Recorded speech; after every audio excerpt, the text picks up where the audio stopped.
দিতে চাই। মিয়া এই ধরনের মূলা ঝুলানো কথা আর বলবেন না।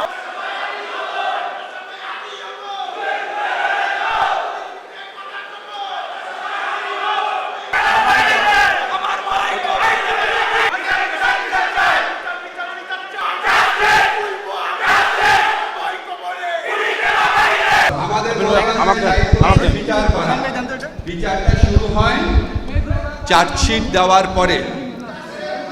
আমার বলতে দেন না ভাই, আপনারা যদি আমার সাথে কথা বলতে চান, আপনাদের 3 জন প্রতিনিধি আমার সাথে প্রোগ্রামের পর আমার সাথে এসে বসে কথা বলেন, কোনো অসুবিধা নাই, সব কথা বলবো।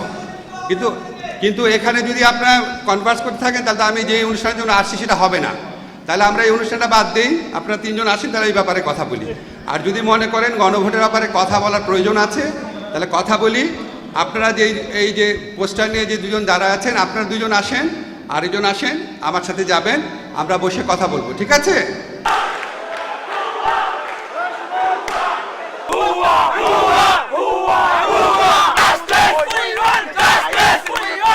আসিফ নজরুল আইন উপদেষ্টা ওনাকে স্পষ্ট ভাষায় জানিয়ে দিতে চাই, মিয়া এই ধরনের মূলা ঝুলানো কথা আর বলবেন না।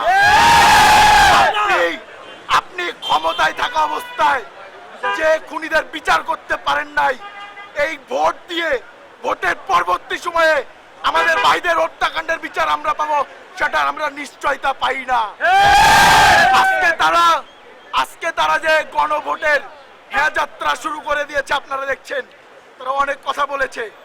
তো এই কথার পরিপ্রেক্ষিতে আমি একটি কথা বলি, এই ইন্টারিম সরকারের অধিকাংশ উপদেষ্টারাই গাদ্দার। তারা জুলাইয়ের সাথে জুলাই যোদ্ধাদের সাথে গাদ্দারি করেছে।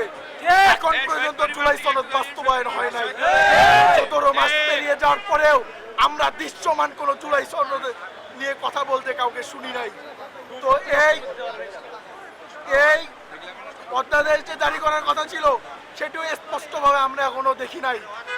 আমরা চাই এই গণভোটে হ্যাঁ যে যাত্রা চালু হয়েছে, আমাদের এটা বিশ্বাস হয় না তারা নির্বাচন সময়কালীন বড় বড় রাজনৈতিক দলগুলোর সাথে আপোষ করে আমাদের সাথে যে আবার গ্রেফতারি করবে না, এটা রাস্তা আমরা এখনো পাই নাই।